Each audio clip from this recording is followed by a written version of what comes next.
তাহলে স্টুডেন্টরা কী করতে চাইছে? সবাই চাইছে তড়িঘড়ি এমন কিছু একটা কাজ আমি পাবো, যে কাজের মাধ্যমে আমি টাকা পাবো।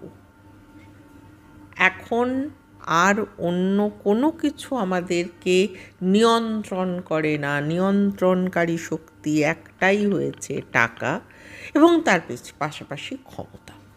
ফলে এই টাকার পিছনে ছোটার জন্য আমি যে কোনো রকম কাজ করতে পারি, এবং সেই কাজে আমার বিবেক, আমার পারিবারিক শিক্ষা, আমার নিজের শিক্ষাগত যোগ্যতা, সে সমস্ত কিছুই জলাঞ্জলি যাচ্ছে।